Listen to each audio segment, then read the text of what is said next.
नमस्कार। हमारा नमस्कार स्वीकार करिएगा। हमारा नाम नरसिंह चौहान है। हमारा खास चल रहा जनमन संवाद, जहां सत्ता के दावेदारों से जनता के हिस्से के सवाल पूछे जाते हैं।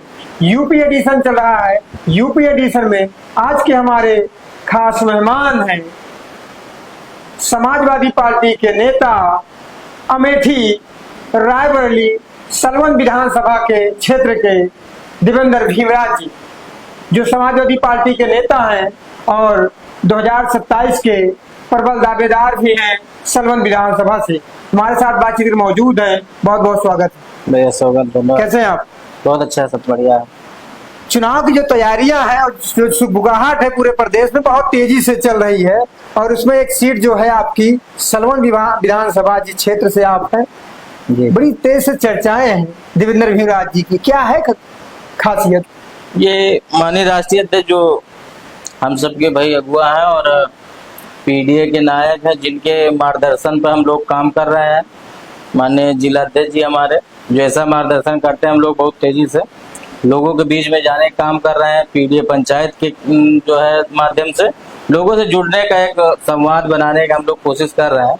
हालांकि पिछले कई वर्षों से हम लोग लगातार इस परिवर्तन के लिए, सत्ता परिवर्तन के लिए, सामाजिक परिवर्तन के लिए काम किया है, और उसका अंतिम जो 27 में एक रिजल्ट आने वाला है, वो झलक दिख रही है। अच्छा, दिख रही है। और ठीक ठाक जो आप जमीन पे जब भी जाएंगे और क्षेत्र में पता करेंगे कि आज वर्तमान की जो भाजपा के विधायक हैं या जो भी वहाँ सत्ता के लोग हैं, जो सत्ता में काबिज स्थिति क्या है आखिर आज जी। स्थिति उनकी इतनी जर्जर स्थिति है, क्योंकि जो समाजवादी पार्टी या विपक्ष के लोगों ने जितना मेहनत किया, हम सब लोग मिलकर, वो सब दिख रहा है। जनता पूरी तरह से जो महंगाई, बेरोजगारी और वर्तमान की स्थिति आप देख रहे हैं, कितनी जर्जर स्थिति है। पेपर लीक, बहुत चीजों पे हम लोग घेर रहे हैं सरकार को, और इसमें सरकार जवाब देने को उसको एक पॉइंट नहीं मिल पा रहा है कि क्या जवाब दिया जाए। देवेंद्र भीमराज जी युवा हैं आप, और सलवन विधानसभा के क्षेत्र के निवासी हैं। जी। तैयारियां क्या है 27 के चुनाव को लेकर? तैयारी जैसा कि राष्ट्रीय अध्यक्ष जी हमारे माननीय अखिलेश यादव जी और पार्टी के जो हमारे नेता हैं, सभी लोग जैसा कहेंगे हम लोग वैसे आगे बढ़ते रहेंगे, और लोगों से जो जुड़ने का और लगातार काम करने की जहाँ बात है, उनके सुख दुख में, क्योंकि जो पीडीए है वो पीड़ित कोई भी हो, हम पीडीए का हिस्सा मानते हैं, और वो चाहे जिस जात, बिरादरी, धर्म का हो, हम लोग उसकी लड़ाई लड़ने का काम करेंगे। माननीय राष्ट्रीय अध्यक्ष जी का आदेश है तो हम उसको जो है पूरा पालन करेंगे। सलवन में मजबूती कितनी है देवेंद्र भीमराज जी? इसलिए कि हम सोशल मीडिया के माध्यम से देखते हैं तमाम जन चौपाल, तमाम लोगों की मदद करना।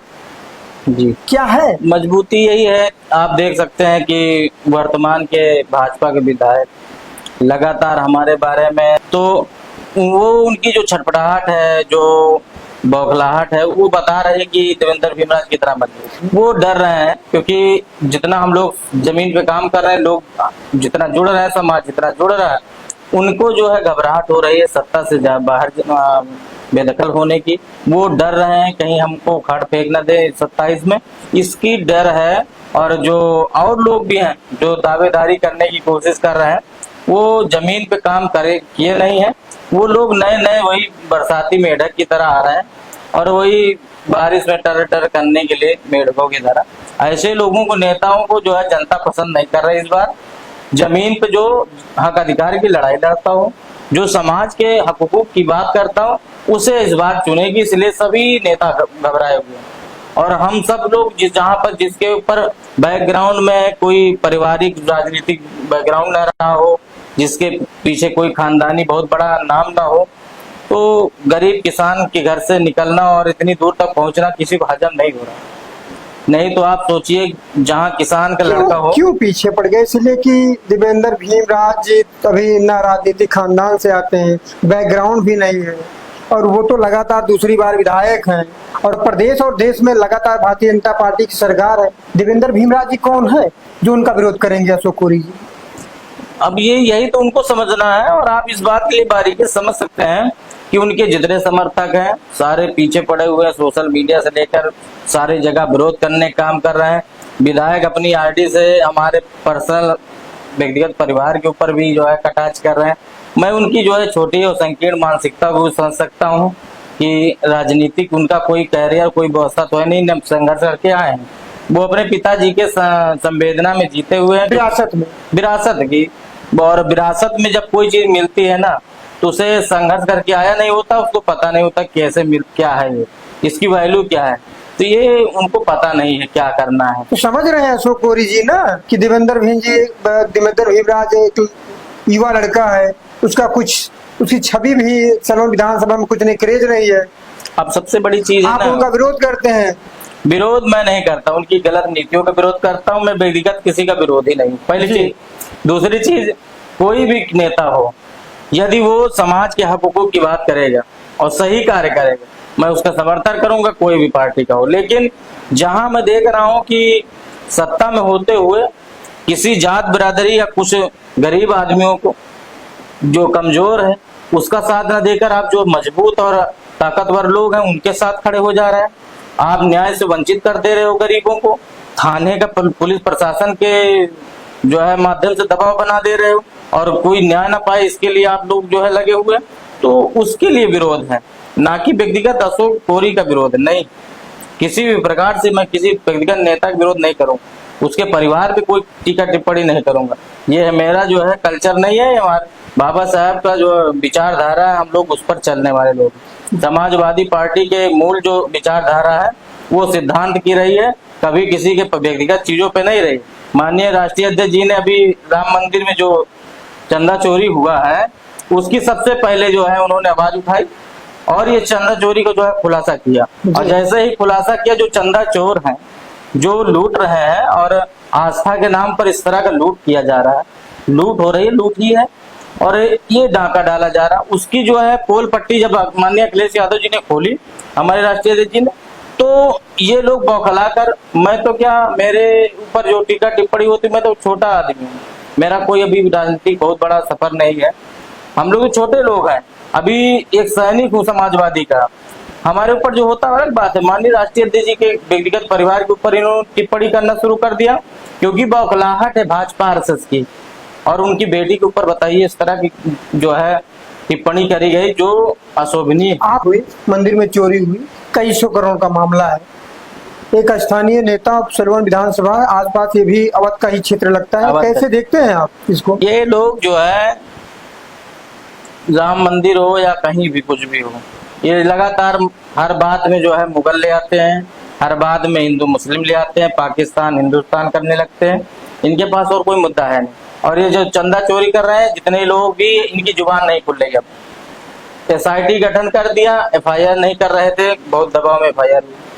और एक किसी को जो है बलि के बकरा हुई, नीचे के जो कर्मचारी रहे होंगे, मेन जो इसमें लोग हैं जो सदस्य हैं चंपत राय, उन सब पर बड़ा विशेष कार्रवाई नहीं हो रही है। उनको जेल भेजना चाहिए, कड़ी कार्रवाई करनी चाहिए। हिंदुओं के कितने करोड़ों हिंदुओं के आस्था पर जो है ठेस पहुंच रही है। इस तरह का जो है चंदा जो कि राम मंदिर का, उसको चोरी कर रहे हैं, तो इससे बड़े क्या होंगे बताइए आप? ये चोर नहीं है तो क्या है? माननीय राष्ट्रीय अध्यक्ष जी बहुत ठीक ठाक ढंग से आवाज इसको उठाए और राम भक्तों के लिए एक ऐसी चीज करके दी है जो अभी अंदर अंदर जो है घुन की तरह खा रही। भारतीय जनता पार्टी हिंदू धर्म की बात करती है, सनातन की बात करती है और राम मंदिर को बनवाने की बात करती है कि भारतीय जनता पार्टी सरकार ना आई होती तो राम मंदिर ना बनता। फिर ऐसे कोर्ट में कहीं ना कहीं विचाराधीन रहता है। देवेंद्र भीमराज जी को लगता है कि राम जी अयोध्या में राम जी का है मंदिर, वो बनाए चले ठीक, लेकिन राम जी ने तो पहले ही इनको नकार दिया। इनको जानते थे ना ये सब लोग चोर लोग, ये चंदा चोरी कर लेंगे। इनको अयोध्या में हराया कि नहीं हराया? 24 लोग। जैसे ही मंदिर का उद्घाटन हुआ और बड़े तेजी से राजनीतिक इसमें भूचाल मचाया गया, चलिए उसका फायदा इनको मिलना चाहिए था, लेकिन अयोध्या ही हार गए। राम जी तो पहले से इनको नकार चुके हैं। माननीय सांसद जी जो है अवधेश प्रसाद जी जीते कि नहीं जीते? एससी होकर समान सीट पे जीत गए। ये माननीय अखिलेश यादव जी की करामात है, उनका जो है एक चमत्कारी नेता है, किसको किसके ऊपर हाथ रख दे और वो विजयी हो ही जाता है। सनातनी कौन है? अखिलेश यादव सनातनी है कि भारतीय जनता पार्टी के लोग? अब वो चीजें माननीय अखिलेश यादव जी अब कहेंगे, व्यक्तिगत उनका मामला कि क्या मानते हैं कैसे करते हैं। बहरहाल मैं जानता हूँ कि वो सच्चे अपने आप को आप मानते ही नहीं? मैं सनातनी हूँ, मैं अम्बेडकरवादी हूँ, मैं अपने लिए किसी भी प्रकार से कोई टिप्पणी नहीं करवाना चाहता हूँ, कोई व्यक्तिगत विरोधी बात नहीं। मेरा मानना है कि मैं अम्बेडकरवादी हूँ, समाजवादी हूँ, और किसी भी प्रकार से किसी के हिंदूवादी नहीं है। हाँ, किसी प्रकार से कोई मतलब मैं टीका टिप्पणी नहीं करना चाहता हूँ किसी जाति धर्म पर। सबकी आस्था है, सबका सम्मान है। संविधान में जब दिया गया तो मैं कहूँ बाबा साहब ने सबको जो है सारे धर्म और पंथ को मानने का आजादी दी है, सबकी स्वतंत्रता है, तो मैं कोई टिप्पणी करने की मूड में नहीं। आप कह रहे थे अशोक कोरी विधायक जी को आपके ऊपर लगातार कटाक्ष करते हैं, आपके पीछे पड़े हैं, नहीं क्यों पड़े हैं? व्यक्तिगत जो उनका बौखलाहट है, मेरा मानना यह है कि ज्यादातर हम लोगों ने काम किया। आपकी बता दें इनकी मजबूती क्या है। मैंने इस बार अभी एक सोशल मीडिया पे वीडियो मैंने डाली है कि 22 में क्योंकि कोरोना 20 और 21 में कोरोना आया, उसमें इनके पिताजी, क्योंकि दुखद है, मतलब नहीं रहे, चले गए कोरोना की वजह से। तो उसके बाद इनको दोबारा विरासत से मिली सीट और ये विधायक 1 साल रहे और 22 में पुनः जो है चुने गए, संवेदना में चुने गए। उसके बाद क्या हुआ कि आप देखिएगा कि संवेदना में कोई चुना गया है क्योंकि उसके पास राजनीतिक कोई मतलब बहुत बड़ा अनुभव तो है नहीं, विरासत में मिली सीट है तो संभाल नहीं पाए। 23 में चुनाव हुआ नगर पालिका का, मैंने अभी एक पोस्ट डाली थी जिसमें बौखला गए लोग। 22 में संवेदना में पिताजी के जाने की वजह से जीत गए। 23 में नगर पालिका का चुनाव होता है।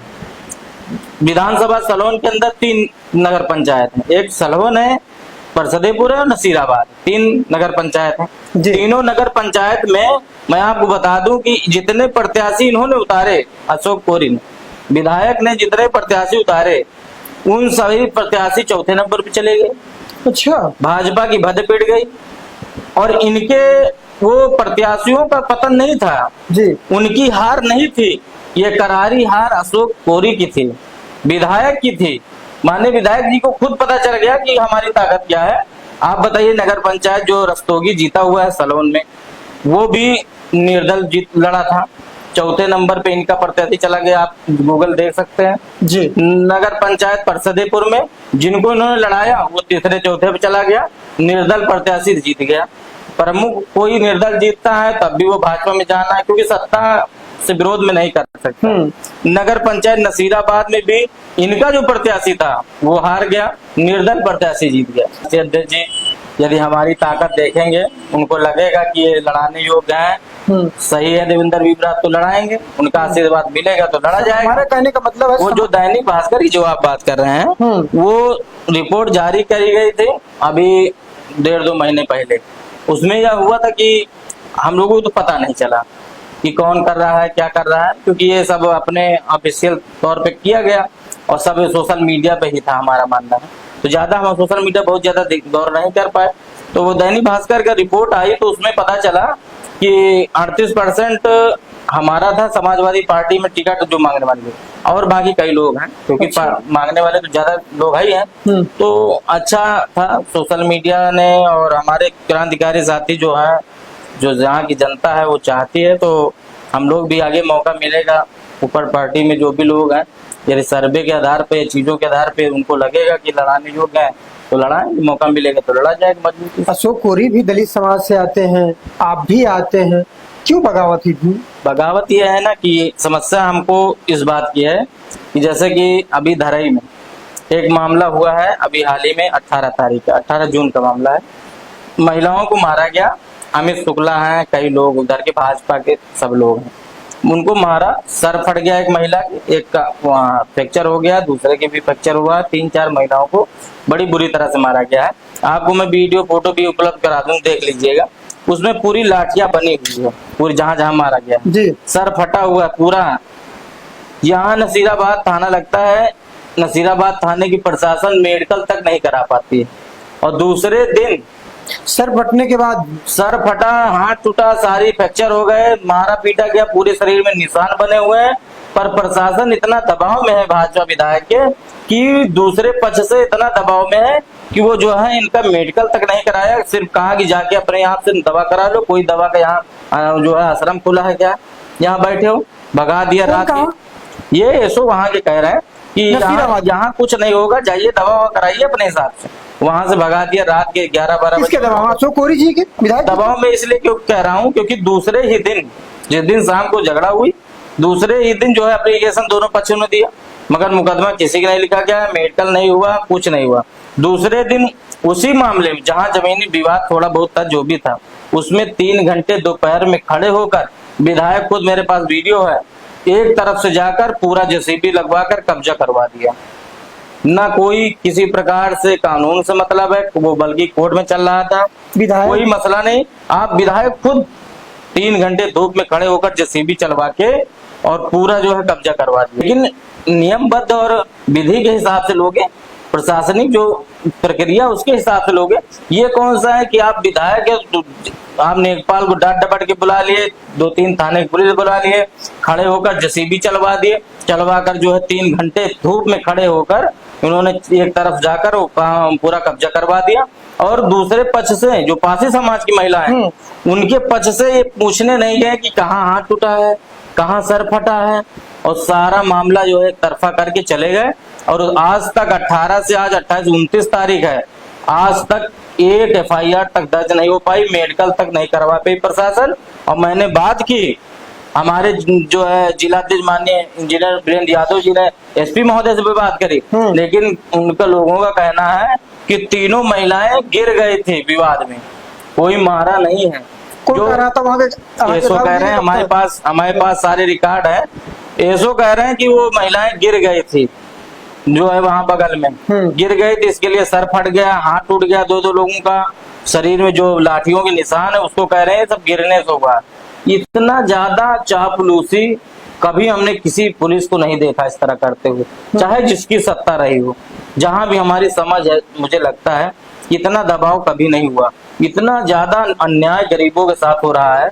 और खासकर मैं देख रहा हूँ सलवन की स्थिति है, मैं कहता हूँ कि गरीबों की आवाज उठाना, गरीबों के सुख दुख में खड़े होना, उनकी न्याय के लिए लड़ना, यदि नेतागिरी है क्या किसी के तलवे चाटना, किसी के इशारे पे काम करना, ये नेतागिरी है, तो मैं ऐसी नेतागिरी नहीं करना चाहता। कौन कर रहा है तलवा चाट रहा है? ये वर्तमान की जो स्थिति है आपको दिख रही होगी कि एक तरफ से जाने क्या मतलब है। कोई विवाद हुआ है तो आप विधायक हैं, आप यहाँ के क्षेत्र के लोगों के किसी एक जात बिरादरी से तो बने नहीं, तो आपको जाना चाहिए क्या पासी समाज जो है यहाँ बहुसंख्यक आबादी है, लगभग 1.5 लाख पासी हैं, और आप उसको इतना ज्यादा जो है खार खाए हो कि आप देखना नहीं चाहते हो। आप उसको जो है हालचाल नहीं लेने के, सर फटेगा क्या क्या चिल्ला रहे हो, मीडिया में बोल रही है, जगह जगह न्याय की गुहार कर रही है। थाने में 4-4 5-5 दिन सुबह 10 बजे जाती थी, 5 बजे शाम 6 बजे तक लौटा दिया जाता था, कोई न्याय नहीं मिला। वो हताश निराश होकर वो बैठ गई है घर में। हम लोग जब मिलने गए तो बड़ी हताश थी, उनको हम न्याय नहीं दिला पा रहे हैं। क्यों? क्योंकि सत्ता का दुरुपयोग हो रहा है और लगातार प्रशासन इतना दबाव में है कि बात करना ही नहीं चाह रही। अब बताइए कैसे न्याय गरीबों को मिलेगा? क्या पासवान समाज इस सरकार में पीड़ित है? सरकार में सारे लोग पीड़ित हैं, कोई एक बिरादरी की बात नहीं है। पर व्यक्तिगत जो मेरा मानना है कि जिसकी जितनी संख्या ज्यादा है उसके साथ घटना भी ज्यादा होती रहती है। सही बात नहीं? कम लोग हैं उनके पास कभी कभी घटना सुनने में आती है। पासी समाज की संख्या है ज्यादा, इनके पास रोज कहीं ना कहीं घटना होती है। यदि मैं आवाज उठाने जा रहा हूँ व्यक्तिगत उनकी पीड़ा देखकर, तो यहाँ मुद्दा ही बना देते हैं कि ये लोग जातवाद कर रहे हैं, हर चीज को जातवाद में जोड़ देते हैं। मैं यदि कहीं से भी आपको लगता हो कि कहीं से भी गरीबों के लिए न्याय की मांग करना, उनकी लड़ाई लड़ना यदि जातवाद है, यदि राजनीति है, तो मैं इस राजनीति को हर जीवन के आखिरी क्षण तक मैं करना चाहता हूँ। गरीबों की आवाज उठाना बंद नहीं करूंगा, चाहे कोई जितने भी सामंती लोग हैं, जितने भी ऐसे लोग हैं जो ऊंच नीच भेदभाव और जातवाद खुद कर रहे हैं और मुझे जातवादी बोलते हैं, ऐसे लोगों को बोलने दीजिए। मैं तो रुकने वाला नहीं हूँ समाज की लड़ाई। देवेंद्र भीमराव जातिवादी नहीं है? मैं जातवादी होता तो चाहे मोहित यादव की मामला हो, मैंने आवाज उठाई, वीडियो बनाया, उनके घर परिवार से मैं मिलने भी जाऊंगा। इसके पहले शैलेंद्र मौर्य की हत्या हुई थी जो है गोठिया तिवारीपुर में सलवन में, मैंने सबसे पहले आवाज उठाई, 3 दिन तक उनके घर में रहा, उनकी आवाज उठाई। तीसरे दिन चौथे दिन उनका अंतिम संस्कार हुआ। प्रशासन जब तक मुकदमा और कार्रवाई नहीं हुई मैं नहीं हटा। कोई हटा होगा, उनके बिरादरी के नेता हट गए होंगे, लेकिन मैं नहीं हटा हूँ। कौन सी ऐसी बात है? मोहित पटेल की हत्या हुई, अभी यही ममनी ग्राम सभा का एक मामला सलवन के, मैं वहां भी जो है 2-3 दिन 4 दिन बाद जानकारी मुझे जब मिली तो मैं गया, और जाने के बाद जिस दिन आवाज उठाई उसी दिन उस बच्चे का लाश मिली। आप समझिए उस परिवार पे क्या गुजरी होगी जिसको मार दिया गया, और उसमें हम लोगों ने आवाज उठाई तब उनको न्याय मिला। कोई एक जात की लड़ाई नहीं चल रही है, यहाँ पीड़ित बहुत हैं। यहाँ शासन है ना, कानून है कि नहीं है? कानून का शासन होता तो गरीबों को न्याय मिल गया होता। गरीब आज वंचित है न्याय से, लोगों के साथ दुराचार हो रहा है, अत्याचार हो रहा है, थानों के अंदर लूट है, गरीबों का खून चूसा जा रहा है, इतनी स्थिति गड़बड़ है। हर जगह पैसे से अलावा कोई काम नहीं होता। मेरे पास 1-2 वीडियो आए हैं यही सलवन क्षेत्र के कई थाने जिनमें पैसा मांगा जा रहा है, मैं उसको भी सार्वजनिक करूंगा। इतना ज्यादा लूट तो मैंने किसी और क्षेत्र में देखा ही नहीं। जितने मंत्री विधायक हैं सब सिर्फ भाषण देना चाहते हैं, इनका जमीन पे क्या सरोकार है उसका कोई मतलब नहीं। जो ये कहेंगे उसी के विरोध में रहेंगे। इनका मतलब एक नारा ही है, ये गंगा सफाई और गंगा बचाने की बात की, गंगा माँ की, उसकी भद पिटवा दी, पूरा गंदा करवा दिए हैं।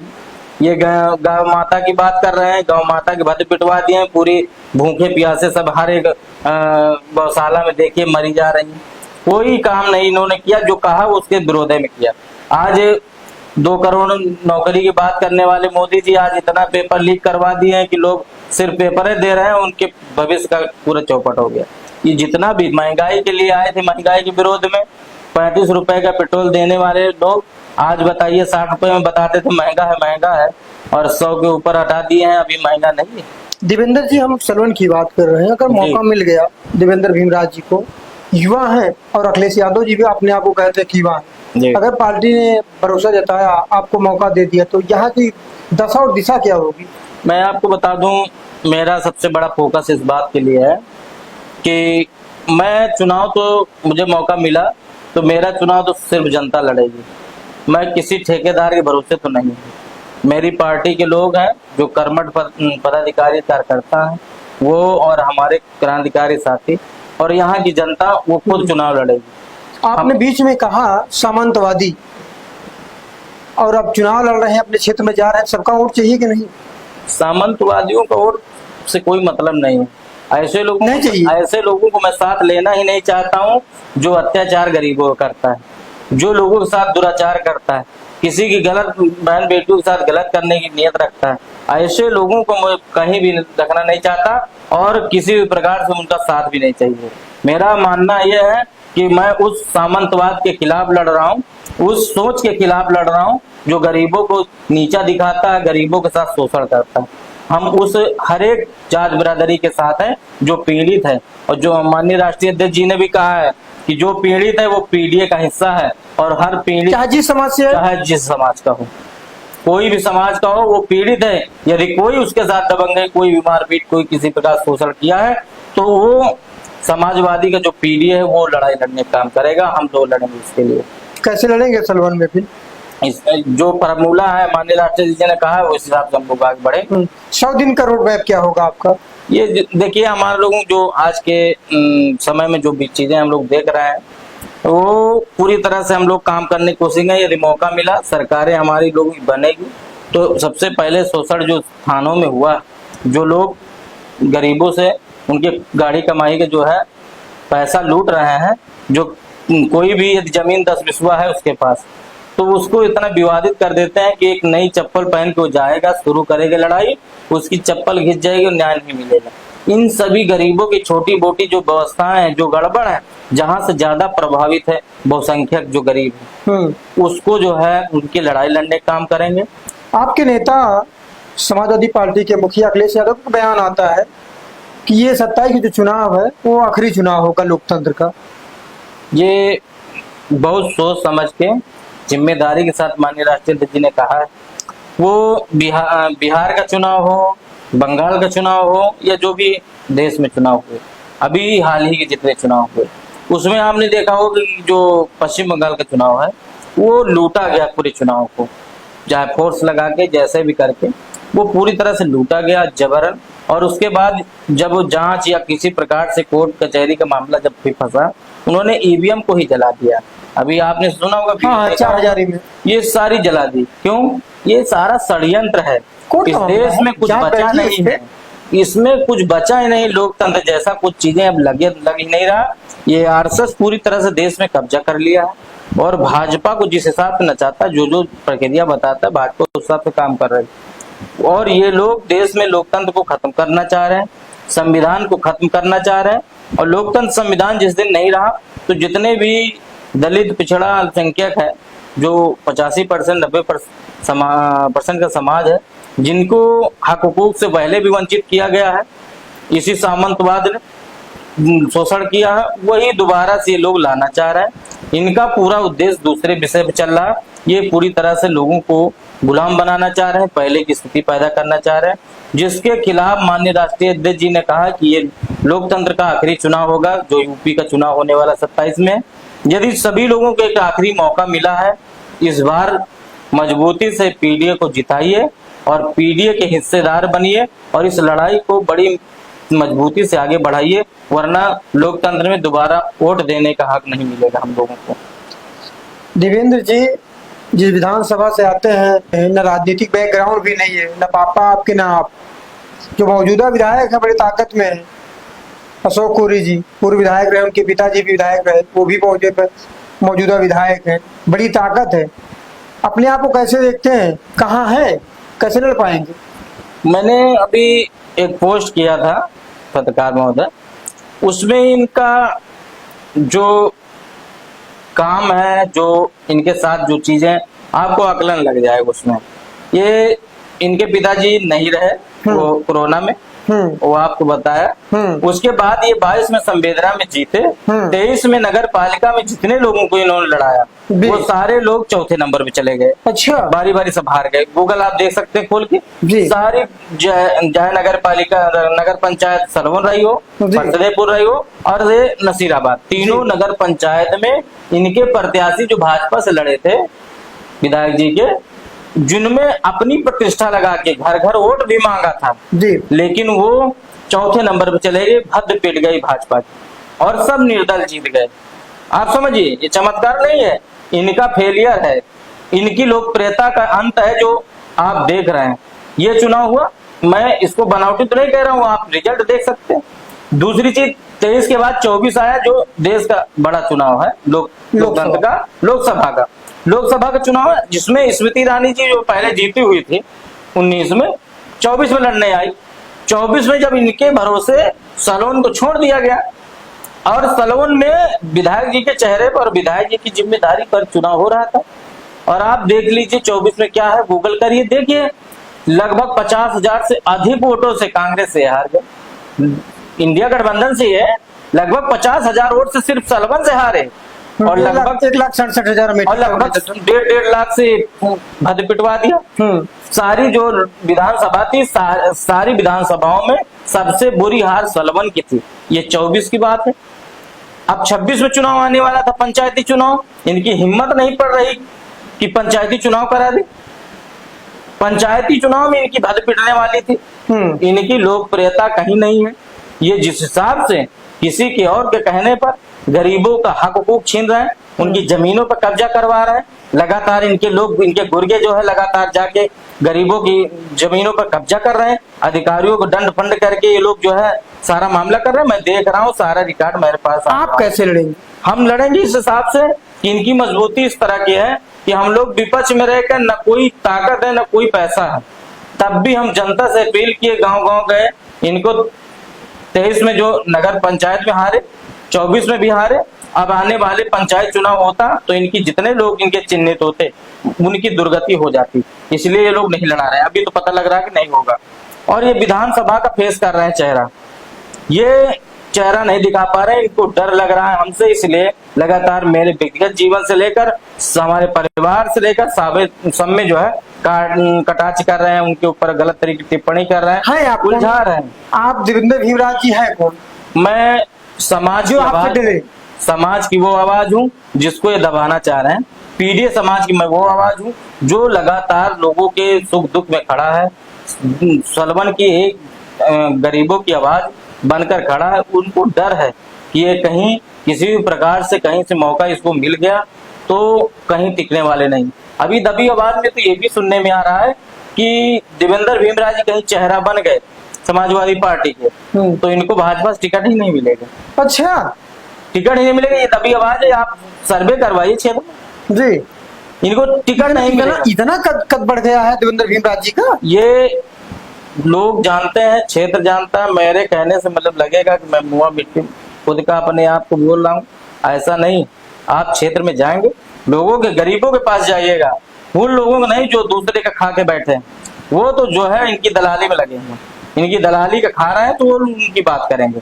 गरीबों से पूछिए जिसके पास 2 वक्त की रोटी नहीं, जिसका जो है मजदूरी और भट्टे की कमाई का जो पैसा थाने में चूस लिया गया ना इन लोगों द्वारा, उन गरीबों से पूछिए जिनकी लड़ाई में लड़ता हूँ, उनसे पूछिए। मैंने बताया कि मैं उन ऐसे लोगों का साथ नहीं लेना चाहता जो गरीबों का शोषण करते हैं, जो गरीबों पर अत्याचार करते हैं, क्योंकि मैं साथ ले लूंगा इनको तो मैं फंस जाऊंगा। क्यों फंस जाऊंगा?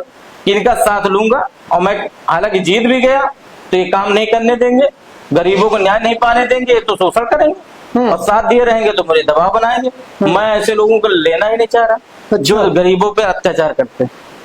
ये बाहर रहेंगे, गरीबों की लड़ाई लड़ा हूं, गरीब हमारे साथ है, वो चाहे जिस बिरादरी को। इतनी बड़ी तादाद में आप ब्लड डोनेट करवा रहे हैं, लोगों की मदद कर रहे हैं, कहाँ से ताकत मिलती है, प्रेरणा कहाँ से मिलती है? ये उन गरीबों की जब आंसू हम लोग देखते हैं, जिनका भाई नहीं देना चाहता ब्लड, जिनके सगे संबंधी नहीं काम आते, वहां भीम युवा संगठन की क्रांतिकारी काम आते हैं। आपको इस बात को सोचना पड़ेगा कि यहाँ से लेकर लखनऊ तक लोग अपने खर्चे से, अपने पैसे से कभी 1 रुपया किसी से नहीं लिया, और वहां तक जाते हैं उन गरीबों की जो उनकी जो कमी होती है ब्लड की, 1 यूनिट 2 यूनिट जब भी जरूरत पड़ी हम लोगों ने दिया। जो वोट देने का अधिकार है, राजा बनने का सबसे बड़ा रास्ता है, और आप उसको बंद कर दे रहे हो दारू के चक्कर में, मुर्गे के चक्कर में, छोटी मोटी लाभ के चक्कर में। ये बंद करिए। जागरूक कर रहे थे तो भाजपा के कुछ नेता हैं तिलमिला गए, उनको लगा कि कहीं ये जो है समाज को जागरूक कर देगा और लोग वोट देना बंद कर देंगे पैसा दे और दारू के नाम पर, तो उनकी दुकान बंद हो जाएगी, इसलिए लोग डरे हुए। हम जमीन पर उनके हक हुकूक की बात कर रहे हैं, उनको जागरूक कर रहे हैं। पीडीए पंचायत लगातार हमने जितनी की है, सलोन में कोई भी नहीं किया, कोई भी किसी भी पार्टी का हो, किसी ने जमीन पे इतना काम नहीं किया जितना हम लोगों ने किया। ये आप सर्वे कर सकते हैं, देख सकते हैं। इसलिए कह रहे हैं क्योंकि काम हुआ है और समाज में जागरूकता आई है, लोग अपने हक हुकूक के लिए जागरूक हुए, लड़ना शुरू किए।